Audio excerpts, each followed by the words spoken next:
السلام عليكم ورحمة الله وبركاته. ازيكم حبايبي؟ عاملين ايه؟ يا رب تكونوا بخير. اللهم صل وسلم وبارك على افضل الخلق سيدنا محمد عليه افضل الصلاة والسلام. وحشتوني جدا جدا جدا جدا جدا. ايه ده يا نجلاء؟ إيه اللي جابك تاني؟ إيه اللي جابك تاني؟ انت مش اخر فيديو نزلتيه وقلتي ان انت خلاص كده ده اخر فيديو على القناة ومش هتشتغلي على اليوتيوب تاني؟ اه فعلا انا اللي قلت بلساني دوت، وانا اللي رجعت في كلامي. طب رجعت في كلامي ليه؟ وهقول لكم انا عملت الفيديو الاخير ليه، وهقول لكم رجعت في كلامي ليه وايه اللي حصل وكل الحاجات اللي عديت بيها. بس اهم حاجه اعملي لايك واشتراك في القناه، واهم حاجه شير. والله العظيم انا مكسوفه منكم، والله العظيم، وكنت متردده اعمل الفيديو دوت، وعندي كلام كتير قوي نفسي اقوله. ف يا ريت بقى تستحملوني كده اهو عشان نتكلم مع بعض شويه. طيب انا نزلت الفيديو الاخير وقلت انا مش هشتغل على القناه بتاعتي تاني خالص، وممكن ما اعملش فيديوهات تاني خالص، ولو عملت هبقى اقول لكم. تمام تمام. بصوا هقول لكم على حاجه كده في الاول. انا من الناس يعني الحمد لله واعوذ بالله من كلمه انا من الناس اللي لما بعمل خطوه في حياتي بفكر كتير جدا جدا جدا جدا، حتى لو الخطوه مش كبيره، بس انا بحب افكر قوي قوي قوي، وما باخدش قرار غير بعد تفكير عميق وكده. ليه؟ لان انا بحب اخد خطوه، خلاص خدت الخطوه خلاص ما ارجعش فيها تاني. انا بحب اقول الكلمه ما ارجعش فيها تاني. تمام تمام. بس في موضوع اليوتيوب ده رجعت في كلامي ليه، هقول لكم. انا والله العظيم الفتره، بصوا انا اول حاجه زي ما الناس عارفه ان انا دي رابع سنه ليا على اليوتيوب. رابع سنه ليا على اليوتيوب. تمام تمام. واديكم شايفين المشاهدات عندي عامله ازاي، والمتابعين عندي عامله ازاي، وكل حاجه يعني عامله ازاي. طيب ليه حق ازهق ولا ما ازهقش؟ ليه حق طبعا ازهق. ليه حق امل ولا ما املش؟ ليه حق طبعا امل. لما اعمل الفيديو واتعب فيه وانزل بقى فيديوهات كتير والناس كلها عارفه ان نجلاء عندها قناه على اليوتيوب، نجلاء دي يوتيوبر، فطبعا يا ما هنا يا ما هناك بقى، يا ما هنا يا ما هناك. وانا من اليوتيوبر اللي على الله حكايتي. بص انا من الاخر على الله حكايتي، وانا بطلع اقول كده دايما. والله والله لو مش على الله حكايتي هقول برضو عادي، يعني الواحد ما بيخبيش حاجة يعني الحمد لله. انا ما بتكلم بتلقائيه خالص خالص خالص، وبتكلم معاكم كده وانا قاعده براحتي، كاني قاعده، يعني مش كاني دي حاجه حقيقيه، انا ببقى قاعده مع اصحابي واخواتي وحبايبي والناس اللي بحبهم. تمام تمام. الفتره اللي فاتت دي كانت انا نفسيتي اصلا تعبانه، من حاجات شخصيه. تمام. زائد الحاجات اللي كانت مضايقاني في القناه. انا اصلا كنت تعبانه ومتضايقه، وحاجات كتير كانت مضايقاني، وحاجات كتير كانت فوق دماغي كده، وحاجات كتير كانت على بعض. فكنت بجد متضايقه جدا ومخنوقه. وانا من الناس لما بتخنق من حاجه ببعد وباخد جنب كده، مش غرور ولا اي حاجه، بس ايه، عشان ما اقولش كلمه تزعل حد ولا اعمل موقف يزعل حد، فباخد نفسي كده وببعد. وفي ناس كتير بتشوف المواقف دي اني يعني حاجه مش كويسه طبع فيا. تمام. طبع فيا اني مش كويسه، او اني سوسه او سهنه او كده، لا والله انا ببعد بس خالص كده. فكانت نفسيتي تعبانة من موقف حصل يعني، فضايقني. هو عدة مواقف بصراحة، ما اكدبش عليكم، كنت اخواتي بصراحة. عدة مواقف أثرت فيا، فتعبت وزعلت واتضايقت وخدت ايه على جنب كده، وقعدت على جنب. جيت نزلت كام فيديو بعديها، كام فيديو دول كانوا واقعين، ويعني مش أول مرة، يلا مش إشكال. وقلت بقى اشتغل بقى وكده، وابص الاقي الفيديو ما جايبش مشاهدات وجايب سنت، وانا راضيه بالسنت، والله العظيم سنت يعني قرش يا جماعه. آم، راضيه والحمد لله، ومش عارفه يعني كذا حاجه كده حصلوا فوق دماغي كده. فمن غير تفكير، انا موضوع ان انا نزلت فيديو على اليوتيوب ان انا قفلت القناه، او ان انا مش هشتغل على القناه تاني، انا خدته من غير تفكير وانا قاعده كده اهو. طلعت الموبايل، كان عندي كان الفيديو الروتين اللي قبلها على طول كنت منزله اللي هو الروتين بتاع اللي كان فيه حمص الشام، فلقيت عندي المقطع بتاع الحمص الشام موجود. خدته ورحت عامله له مونتاج من جديد كده اهو، ورحت متكلمه عليه وقلت خلاص هي جت على قناه اليوتيوب كمان، يلا ما هي خربانه خربانه. اذا كان في حاجات اصلا في حياتي الشخصيه خربانه جت على القناه، يلا اديله عبله واديله. يلا كله، هي جت عليكي، يلا انت التانية. والله العظيم. فاتضايقت جدا. حتى عايزه اقول لكم حاجه، انا جوزي ما عرفش غير بعديها بيومين او 3 ايام، وولادي. فجوزي بقول له، فضحك كده وقال لي بجد؟ قلت له اه. قال لي بجد بجد ولا انت بتهزري ولا ده مقلب فيا ولا ايه؟ قلت له لا انا بتاعت مقالب. لا أنا مش بتاعت مقالب بس بجد. قال لي والله العظيم. قلت له والله. قال لي ازاي وامتى وخدتي القرار من نفسك كده وخلاص كده يعني قفلتيها؟ هو يعني انا جوزي طبعا مش مستني اي حاجه من القناه، الحمد لله. الحمد لله الحمد لله جوزي مش محتاج اي حاجه من القناه، انا اصلا ما باخدش حاجه من القناه. فالمهم اصلا ايه يعني، بس هو عارفني، عارف شخصيتي، عارف انا ايه، اي حاجه برجع له فيها طبعا هو الاول. جوزي وسيدي وتاج راسي طبعا. في ناس من عايزه تسمعني هتفرح بيا وتسقف لي. آم، اي قرار باخده بقول له هو الاول. آه، بنتكلم فيه وبعد كده الرأي الأخير ليا لو الحاجة تخصني أنا. تمام. لو الحاجة طبعا تخص البيت كله طبعا الرأي رأيه هو. دي أول حاجة. تاني حاجة أنا موطية صوتي ليه؟ آه لأن الجو بالليل وأنا بسجل بالليل وكل البيت نايم، مفيش غير تسابيح بس اللي قاعدة قرفاني.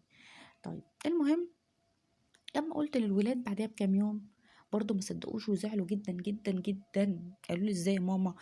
بص اقول لك، انا جوزي وولادي زعلوا ليه؟ زعلوا عشان عارفين انا انا بيتوتيه جدا، ما بنزلش ولا بروح ولا باجي غير للسوق بس، او مثلا عند ماما. تمام. انا ماليش في ان انا كل شويه اخرج وكده. وماليش صحاب كتير، يعني انا عندي واحده صاحبتي الانتيم والباقي كله ايه، مش صحاب يعني انتيم وكده. حتى صاحبتي الانتيم ما بكلمهاش وعايزه تقطع علاقتها بيا، ودي حاجه عادي انا متوقعها في اي وقت. تمام. فالمهم ايه يعني، انا شخصيه مش اجتماعيه، رغايه لكن مش اجتماعيه، في فرق. انا الحاجه وعكسها. انا الحاجه وعكسها. يعني عشان نبقى فاهمين وعارفين بعض كده وعارفين احنا بنتكلم مع بعض ازاي. انا شخصيه مش اجتماعيه بس رغايه. ممكن اقعد مع حد كده نرغي ونتكلم وكده، بس بنتكلم في موضوع عام. طيب انا لما فتحت القناه آه، كان وقتها يعني في ظروف كتير كده عندي، مش هذكرها دلوقتي. ف... يعني الحاجة اللي خرجت فيها طاقتي كانت هي القناة، بأمانة. فالقناة بتخفف عني حاجات كتير جدا جدا جدا جدا، ومش هتكلم فيها دلوقتي، هنتكلم فيها بعدين عشان بس مدة الفيديو، وعايزة أوضح لكم وجهة نظري. فانا جوزي لما بيلاقيني بشتغل وبصور وكده، هو بيلاقيني بطلع طاقتي فيها، ما بشغلش نفسي باي حد، وبشغل نفسي بحاجتي بس وبيتي، وعارف انا يعني بصور ايه وبقدم ايه وبتكلم في ايه وحدودي فين. تمام. فهو سايبني بعمل اللي انا عايزاه، لان هو عارف انا ماشيه على خطوات ازاي. فهو لما لقاني مره واحده كده خدت الموضوع، وبجد انا خدت الموضوع من غير تفكير. في 3 دقايق انا كنت عملت المونتاج وخلاص، خدت القرار ونزلته. طيب بجد ما خدتش وقت وقلت خلاص انا قفلتها. فهو قال لي ازاي؟ طب حتى ولادي يا ماما، لا انت بتصوري وتتكلمي وبتطلعي طاقتك في الكلام وبتطلعي آه انت متضايقه زعلانه من اي حاجه، اي حاجه بتطلعيها مثلا في الكلام، بتحكي في حاجه جواك عايزه تقوليها، في موقف انا مريت بيه مع حد، في موقف حد حكالي عليه، متضايقه عليه، متضايقه على الشخص اللي حكالي، فبتكلم من خلاله في الفيديو. بتكلم يعني في حاجات كتير يعني، عشان معليش ما بتكلمش مع حد بره، فبتكلم من خلال الفيديو اللي بقدمه. فهم شايفين لا ان هي دي حاجة يعني حاجة كويسة. كمان هو بص حاجة كده مش عارفة هي تابعة الموضوع ولا لا. بص انا من فترة كده اهو آه مريت يعني بظرف كده، كنت تعبت يعني ولساني تقل بسبب ان انا ما بتكلمش. زي ما قلت لكم انا رغايه بس ما بتكلمش، ما بفضفض، مش بفضفض. فقعدت فتره كده لساني تقل بسبب ان انا كاتمه بقى جوايا حاجات كتير، مواقف كتير يعني. وانا من الناس لو حد حكى لي حاجه ازعل عليه وافكر فيه واقعد زعلانه كتير عليه وشايله جوايا وكده. فبقى ف... فده كله بيأثر عليا. تمام. في ايه، ولادي وجوزي زعلوا عليا، وجوزي قال لي لا فكري في الموضوع تاني. قلت له لا ده هو قرار نهائي خلاص. ببص لقيت بقى ايه، صحابي والله القريبين واللي مش قريبين، ناس من قرايبي، ماشي، ناس يعني مجموعة كده من قرايبي، ناس والله العظيم متابعين من القناة. ايه يا نجلاء، ازاي اللي انت عملتيه ده؟ ازاي خدتي القرار ده؟ ازاي؟ الناس طبعا القريبين مني جدا عارفين. والله ناس قالوا لي كده، يا بنتي انت بتطلعي الكلام اللي جواكي من خلال الفيديوهات، طاقتك اللي جواكي بتطلعيها من خلال الفيديوهات، شغلة نفسك بيها، شغلة نفسك بالقناة. القناة واخدة برضو من وقتك، واخدة من تفكيرك، من مجهودك، بدل ما كله حابسة نفسك كده أنا كمان يعني الفترة اللي مرّيت بيها الصعبة اللي أنا مرّيت بيها دي من فترة كده، كانت برضه بسبب ما أنا حابسة نفسي في البيت. أنا كنت حابسة نفسي في البيت وما باتكلمش، ما باروحش، ما باجيش كده. حتى لمّا باروح عند ماما برضه في إيه، برضه يعني الواحدة مننا ما بتحبش تحكي بقى كده لأهلها برضه حاجات وكده. فإيه، قالوا لي لأ، هم قالوا لي: "لأ، لأ، إزاي يا نجلاء؟" قُلت لهم: "لأ، أنا عندي قراري."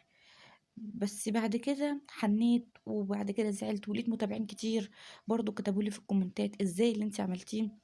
بُصّوا، مش كتبوا لي في الكومنتات كتير قد ما دخلوا لي خاص، دخلوا لي خاص لإن أنا رقمي كاتباه في لمحة، فدخلوا على الخاص: "إزاي وما ينفعش ولأ كمّلي وكمّلي وتعبِك هيروح على الفاضي، وحتى لو فتحتِ قناة تانية جديدة هتبدئي من الصفر، وليه وإحنا ما صدّقنا عرفناكِ وبنحب كلامِك في القناة." كل ده كلام مبعوت لي على الخاص.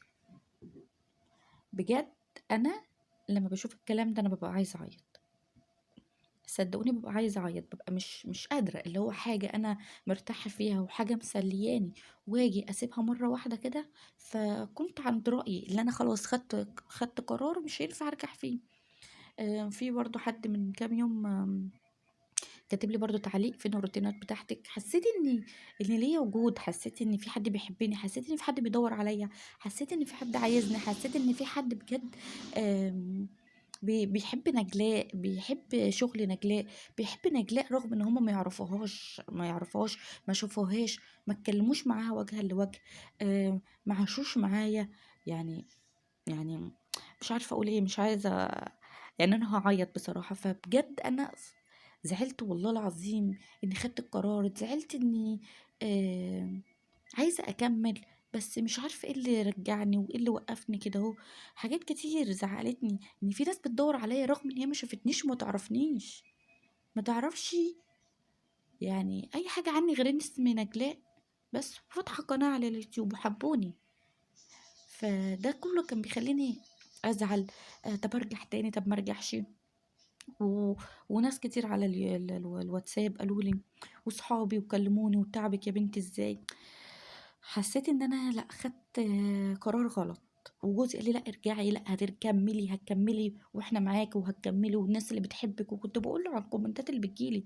في من كام، معلش آسفة على الصوت ده، بس في الشارع، من كام فيديو كده فاتوا واحدة كتبت لي كومنت، أنا والله عينيّا دمعت.